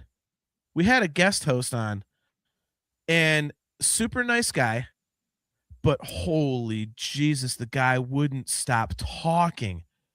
I mean, I remember, and it was like a 2-part episode too. So it was like, I mean, I think you and Steve and I talked for maybe 5-10 minutes. And this guy, holy God. Yeah, there you go. Joe said, ask the AI about the guest host that wouldn't stop talking. Yeah. Dude. I think that was called, like, was it OG fan of the OT or something like that? Like he was giving a first-person account of what it was like to go see Star Wars in 77. It's like I say, super nice guy, but it was one of those instances where he got on the show and just didn't realize, like, you're supposed to converse. And it was more like a filibuster. And I was like, holy shit, man. Because if I don't remember for sure, but was it one episode that went so long we had to cut it into 2? I think that was it, wasn't it? Yeah, that was the one. Yeah, we made it a 2-parter. We tried to find a logical break in the conversation. That's right. We stapled on a conclusion and an intro, and there you go. Oh, here we go. Here, a superfan interview, part 1. Part 1. All right, I will open these in new tabs so I can okay. So so this is February 25th of, oh God, this was on my birthday almost. This would have been a birthday show for me. So all right, so it's superfan interview part 1, OG OT fandom. What do you get when you get 3 idiots and a superfan get microphones in front of them? A 2-part conversation spanning the entire history of Star Wars. That's what we talked to. I won't say who it is, who's been a fan from the very beginning. So there we go. I love how we're trying to, like, obscure details, but it's all out there for anyone to go download and view. Like, anyone who's subscribed to our RSS feed, it's right in there. You know what, though? The guy's a huge dog fan. He made this awesome dog documentary, and that's why we had him on. And unfortunately, then we couldn't talk with the guy. Yeah, this week continues our discussion with Ken Bell, documentarian and Star Wars superfan about all things Star Wars. This time around, we cover the Disney era of storytelling and take a look at how this modern era compares to the originals. Does Rey pander to social pressure? Do Jyn, Cassian, and the Solo crew stack up to the original foursome of Han, Leia, Luke, and Chewbacca? We discuss this and much more. Yeah, he was a super nice guy, and his documentary was really, really good. That one kind of stands out because it was like, oh my God, like, we had to chop it into 2 episodes. And we couldn't, like, we wanted to ask him questions we couldn't ask. Because it's just like we never had a spot in there to say, hey man, what about this? What about that? For me, I get why AI got the drinking theme so right, because I believe that one of our worst thinkers, at least, was the 4-part Trivial Pursuit. I think I actually straight up deleted those. Actually, I don't think they're even available anymore. Audience, we thought we had a great idea because we play Trivial Pursuit like we are. It is absolutely out for blood. We harp on the smallest details. We even have rules based around correcting the cards. We have caught factual errors in the questions. However, we also have drinking penalties. So we played Trivial Pursuit and we recorded all of it. And it is just a descent into inebriation that never needed microphones. By the end of it, I shit you not, we were, thank God it wasn't on video. It was just cameras. But this is back in John's old apartment where his favorite method of micturation was out his living room window. We did not cut the microphones when someone needed to relieve themselves. So there was at one time audio of us being way too drunk. 4 parts, by the way, because there was a length limit on the audio for the uploads at that time. Yeah, so we had a 4-part episode of us getting progressively hammered, playing Star Wars Trivial Pursuit, not being on the microphone at all, by the way. The audio quality was terrible, and the content was even worse. Yeah, that was definitely one where it sounded great in our heads, and then we did it, and even us listening back to it, we're like, yeesh. it takes a lot for us to disgust ourselves with our own performance, but we managed it. It was pretty terrible.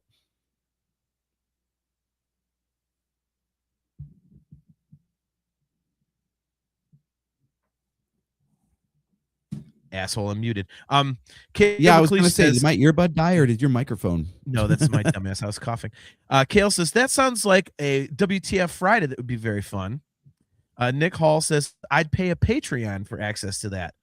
See, that was definitely like each successive segment, you could hear just the blood alcohol content increasing. I think it was after a holiday too. Wasn't it like after a Thanksgiving or something like that? Or it was, I don't think it was just cold. Random. Yeah, I think it was after a Thanksgiving. And we just started like ripping on each other and just getting to be like a-holes and like AJ said, pissing out the window. we got into verbal arguments like on mic. Yeah. Because when there was a dispute over the factuality of one of the answers, then it got personal. Yeah, it was it was truly unfiltered. Not pretty. Yeah. No. And Nick's right. It says belligerent herder counsel. Yes. That is 100% accurate. Yes. I mean, it was brutal anyway, because do you remember what the drinking penalty was? Oh, yeah. It was Kamchatka, that horrible rock gut vodka, warm. And you had to do a shot for when you got to a cheese. The initial one, and we changed it to just doing one shot because the initial one, which this episode we're talking about, was probably the precursor. So if you were going for your third cheese and you missed the question, you had to do 3 shots of this stuff. Yeah, warm Kamchatka penalty. Kamchatka. Yep. And so if you're going for your 5th cheese and you missed it, you had to do 5 of them. So basically, it was God help you if you blow a cheese question. And even worse, we played it. This was the video Trivial Pursuit. So occasionally there would be a video that you'd have to play and be first one to answer. It was the DVD edition. Yeah, not. I still have that. That old. But yeah, DVD edition Star Wars Trivial Pursuit. We played it with live. What do you want to call it? Cut-ins. First one to answer. Yes. So I could be going for the wedge. I could be going for the wedge Antilles, but if JT answered first, he would get it, or he could block at least. It was a block. Yeah. No, we didn't get the cheese, but it would be a block. But it counted as a wrong answer. So I had to do the penalty shot, even though I hadn't gotten it wrong. I was just slower at it.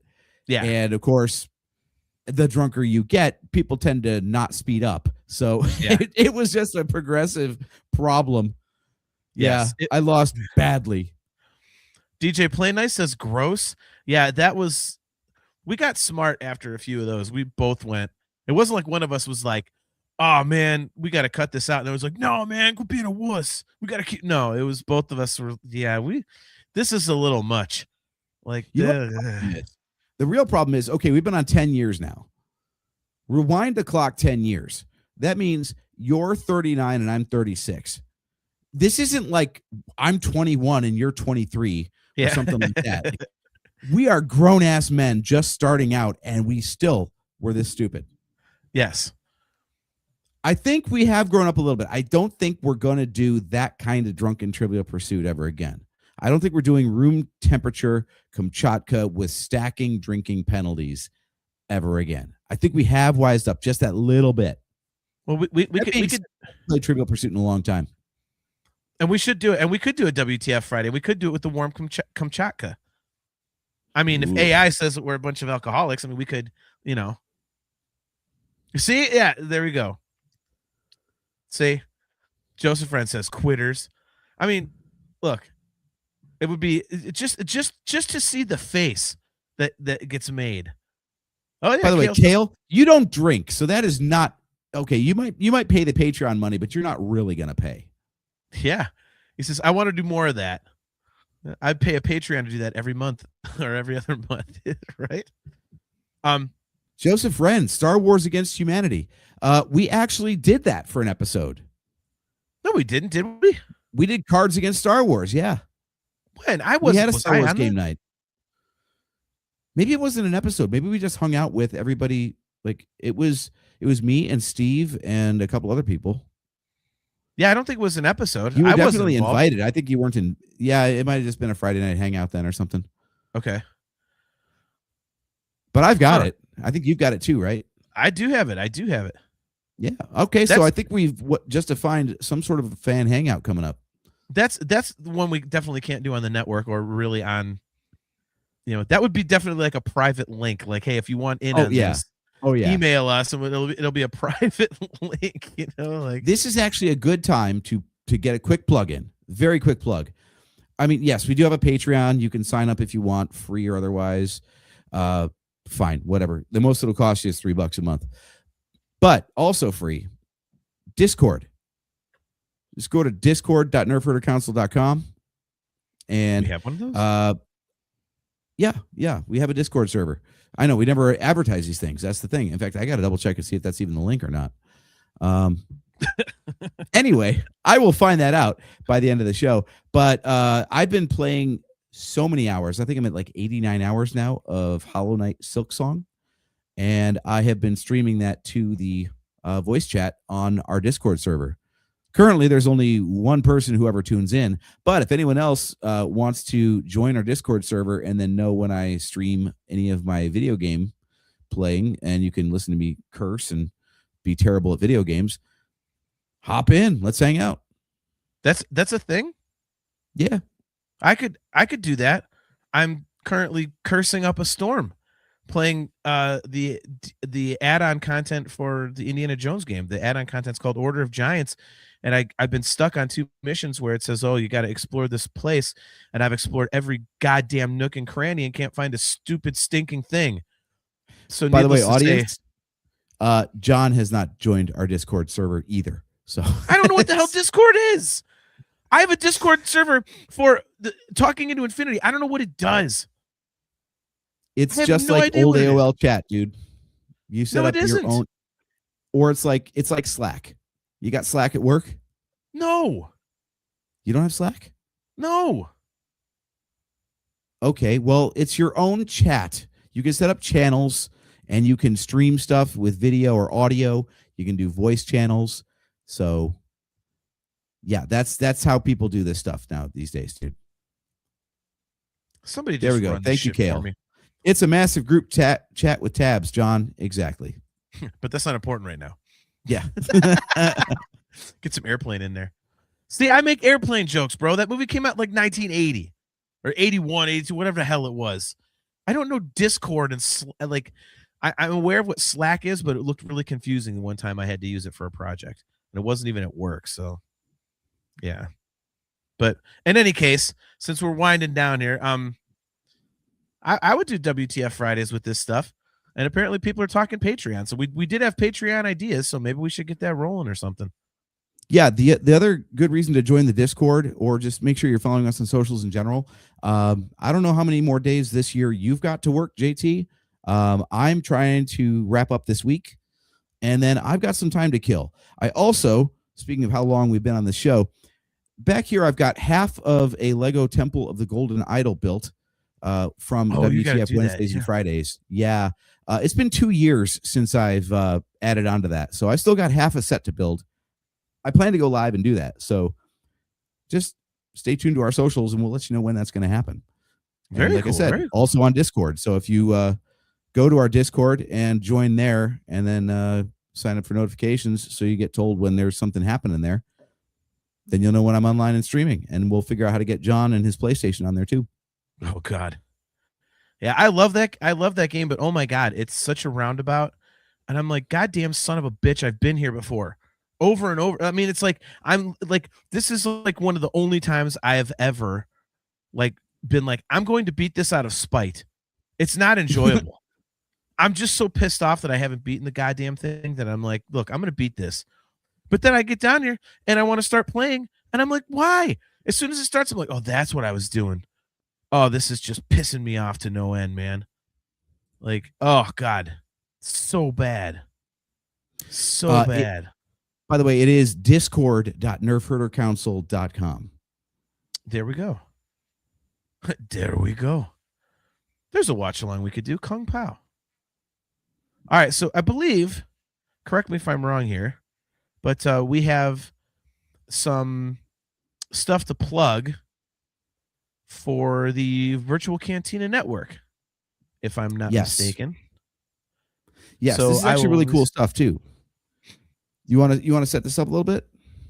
Yeah, let me open up the image here. It's I'm not good at this. See, now he's having technical issues. This is great. No, it's just it's in Paint, and that's not like great for But what are you gonna do?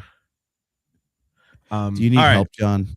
No, I'm bringing it up here. So basically, this is a really cool thing, as AJ said. So, God, I want to say it's Los Angeles, California. There is a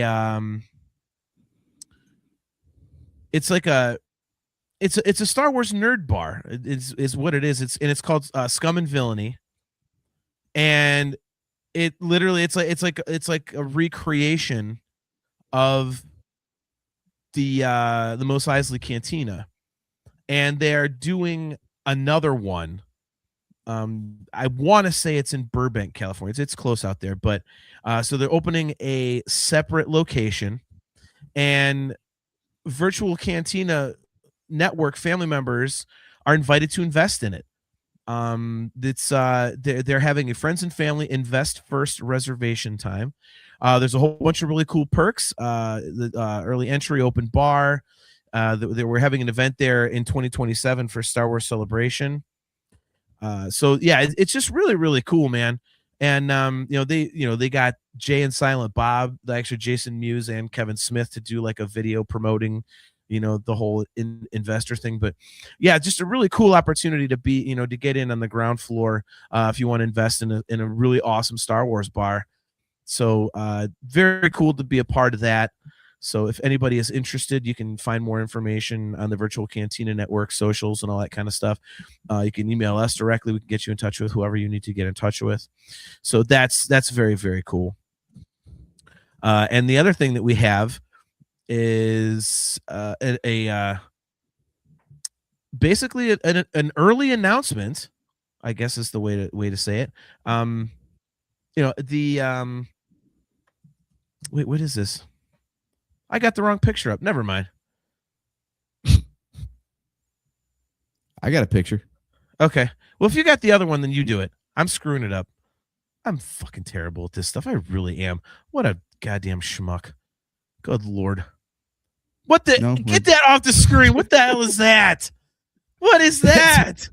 That's an actual image from Star Trek. I did not make that up. Okay. Oh, anyway. My God. I just trolled our own show. For our audio viewers, you missed out on that one. That's why I didn't describe it. Anyway, do you need some help with the actual image? Yes. It's not downloading for me, so. Okay. Well, at least the Virtual Cantina guys are finding humor in that. Kale, I think you know what that was. Yes. So yeah, it is the rendezvous. I thought, there we go. Thank you. Mine wouldn't download correctly for some reason. So so the Virtual Cantina News Desk, this will be actually tomorrow, December 18th at 12:30 p.m. Eastern Time, 9:30 a.m. Pacific. Our good friend and basically one of the leaders of the Virtual Cantina Network, Spencer Jowitz, is going to be doing a news desk episode with JC Reifenberg from the Scum and Villainy Cantina. And they're going to be talking about this Scum and Villainy Rendezvous Cantina that people can invest in. So tune in here on the Virtual Cantina Network for that again. It's a news desk episode with Spencer Jowitz from the VCN and JC Reifenberg from Scum and Villainy Cantina. And it's at it's tomorrow, December 18th at 12:30 p.m. Eastern or 9:30 a.m. Pacific. So check that out. It's going to be very, very cool. So yeah, I gotta say, owning a piece of a Star Wars themed bar is actually a dream that we've talked about on multiple occasions while drunk. But go figure. Yeah, of all the business opportunities, that definitely sounds like something that would be right up our alley and that of our listening audience as well. Probably more our listening audience because maybe they actually have investor money. And they wouldn't be getting all hammered at their own Star Wars bar going, man, isn't this awesome? This is so great. Right, that's our job. Yes, exactly. All right, well, so real quick show note, and then we'll get out of here and do our sign-offs and stuff. But so technically speaking, our next show date is December 31st. But obviously everyone's going to be busy that night. Me in particular, I do have a gig. So we will be actually back on the air on Wednesday, January 14th of 2026. So that'll be our next live episode. Yeah. Yeah, our next regularly scheduled episode. Yeah. But as AJ said, keep an eye on our socials and stuff. We'll try and plug this and actually create a studio and whatnot. And we'll probably do like a WTF Friday or something, over these next couple weeks while the holidays are going on, so that we can kind of hang out with you guys and, do some fun stuff. Like AJ said, maybe some Star Wars Trivial Pursuit or, something or other. So, so it should be fun. Before we get out of here, go ahead. One last plug for the Discord, actually. Give me, we'll call it 15 minutes. We'll call it 10 p.m. Eastern. I'm going to fire up the Discord and clean up a few things in Silksong. So if you want to hang out and voice chat with me while I go and run around and capture some lost fleas, yes, that's actually in the game.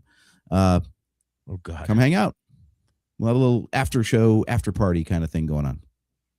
And if you want to hear me swear, just call me on my phone as I'm actually working. And then, So, I guess my final thoughts, man, back to the whole point of this thing, 10 years of the show.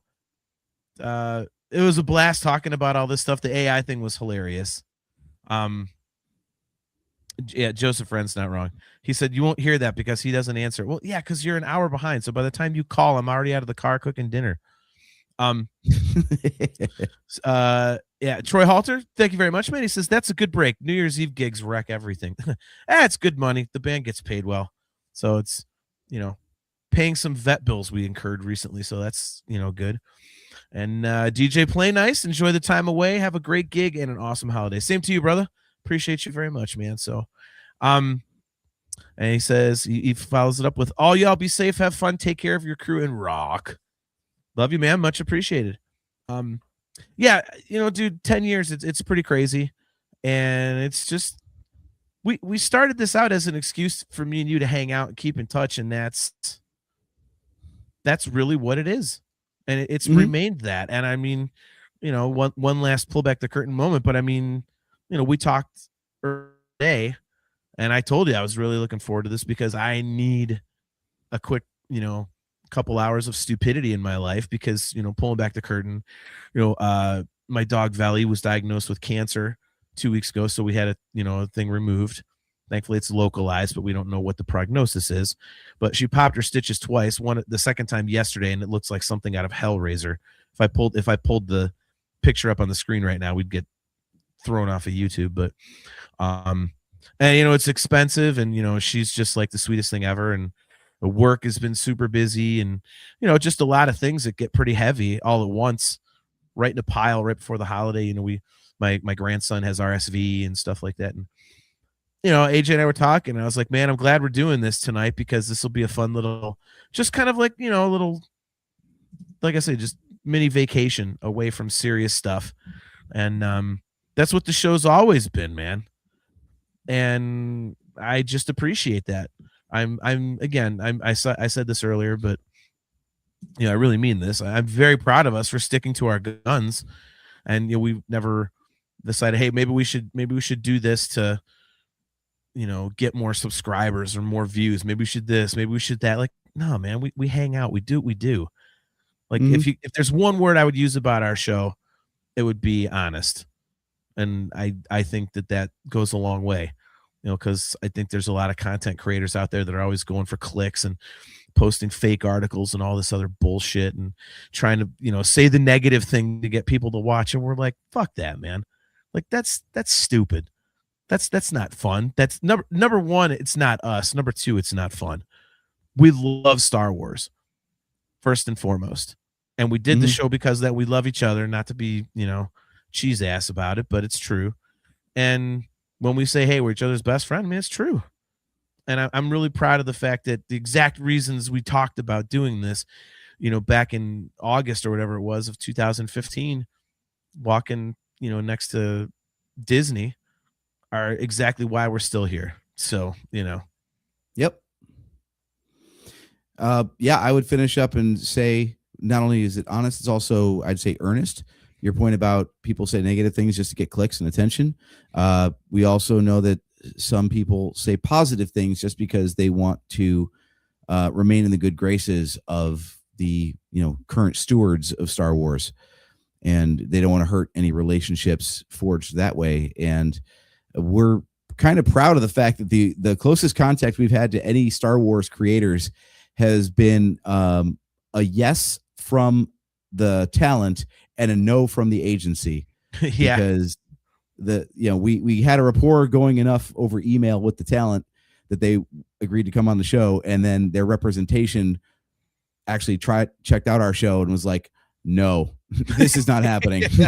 I'm like, good. No letters are good. The no letters were real. So yeah.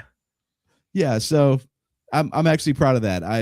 If we ever do get interviews with people that are actually like involved in the creation of Star Wars, that'd be great. At least it's not because we pandered to get it. We always had this joke goal of like getting on the podcast stage at Celebration, but we also know that's not going to happen because we don't pander. And if that's what you want to do with your show, that's fine. And I actually follow a lot of those people and their shows, and I love their content, but I know that that's what they do, and that's not what we're about. So we have our lane, and people can get on board if they want, and they can jump off if they don't. And I'm fine with that. It's taken me 10 years to really realize that what it takes to get big are things that we're not willing to do because we won't compromise like that. And I think that's more important, is just having integrity. Yep. I could not agree with that more, man. So yeah, thank you guys all for tuning in, man. I mean, even tonight, man, like we got some new people in the chat and everything. I love that. It's cool, man. Hopefully you guys had a good time. I think tonight is a nice little slice of what we do. We were talking about ourselves just more as a goof, but this is our sense of humor, man. This is what you'll get. So I do have one last thing that if anybody is interested in, AJ has to fix 3 tracks for me, but on a really personal note, since it is Christmas, I have a Christmas gift for free for anybody who would like a copy. So God, this is back 12 years ago, I think, at this point. But there's AJ's dog, Space Ace, in the shot there. He's laying down. He's a good boy. So for AJ's birthday, there's a family tradition we had growing up. My dad, his family had grown up when they were kids, and then it passed on to AJ and I, and whatever. We read A Christmas Carol by Charles Dickens out of an actual 1947 copy, like an original copy printing of the book or whatever from way back when. And we had my dad do an audiobook of it for AJ's birthday back in 2013. And I've had it on CD for years and years, and I've always been nervous about losing it, because obviously CD is dying technology, and they're going to age, physically, the discs. And 2 weeks ago, I actually managed to get them downloaded correctly, and I chopped them into little chapters. And I think the whole thing is, God, not even 5 hours. Maybe it's 3 or 4 or 5. So it's not more than 5. It's a short read, but in any case, I have it all on digital. It's 26 tracks. The tracks range from 5 to 7-8 minutes long, so nothing too crazy. And if anybody would like a copy of it, I can just put it in a zip file and shoot it over to you if you'd like to hear it. If you're into audiobooks, and it's not edited in any way. It's my dad's breathing and all that kind of stuff, and it's literally my dad reading A Christmas Carol, and he had a very, very voice for radio, and very deep and distinguished, like this and stuff. So just if you want to shoot us an email at nerfherdercouncil@gmail.com if you'd like a free audiobook that is something extremely personal and special to AJ and I, you are more than welcome to get a copy. And like I said, AJ's got to fix 3 tracks for me because for some reason they come up out of order. I can't figure out why, but other than that, free audiobook if you want it. nerfherdercouncil@gmail.com. So with that being said, since we won't see you guys before then, have an amazing, amazing Christmas, all of you guys, or Hanukkah, anything you guys celebrate. Happy holidays to all of you. Much love and blessings to you guys at this awesome time of year. If I could say anything about it, just I know this is the time of year to pay it forward. Don't lose the Christmas spirit and the pay it forward spirit and how you feel this time of year the rest of the year. Just try to keep that rolling throughout the year, man. Doesn't matter what day, what season, whatever. So any last thoughts, man? Boy, you just said so much right there, man. I agree with all of it. No. I mean, in a good way. Like it's hard to have anything to add on to that. I will second that notion. It's funny that you bring that up as the last point after mentioning the Christmas Carol, because that is the promise that Ebenezer Scrooge makes, is that he's going to keep Christmas in his heart all year round. Yeah, I mean, the spirit of the season is just to be good to each other. Like Bill and Ted said, be excellent to each other. And there's no reason that it just takes, the month of December for that to be acceptable. Like that also works January through November as well. I hope you guys have a great time with our show. We're not planning on going anywhere, so this is by no means a farewell. And we are actually always looking for ways to improve the show or make it more entertaining for you guys. So by all means, shoot us an email, nerfherdercouncil@gmail.com. Find us on our socials. Let us know what you like or don't, and we'll take that under consideration. Totally agree, man. So, yeah, once again, guys, thank you very much. Appreciate you guys for hanging out for another episode of the Nerfherder Council. If you are watching on our YouTube or that of the Virtual Cantina Network and have not done so yet, please make sure to click the like button, click the subscribe button, hit the notification bell so that you are notified every time we go live. For example, a potential upcoming WTF Friday. If you would like to get some awesome Virtual Cantina Network swag, just go to tpublic.com/user/virtual-cantina. You can get some amazing customizable Nerfherder Council swag in like 5 or 6 different designs, logo designs, right at our shop, which is shop.nerfherdercouncil.com. And we are brought to you by Audible. Go to audibletrial.com/NHC for your 30-day trial and a free audiobook download. So with that being said, I am your host, JT. I don't really do the social thing, so I'm JT. I'm on, I look at funny videos on Instagram. He's AJ. I can be found on Blue Sky at Drake Adams 579. Awesome. And guys, outside of a WTF Friday coming up here, we'll catch you on January 14th. So have a very Merry Christmas and a happy holiday. Much love to all you guys in the chat, and we'll see you next time.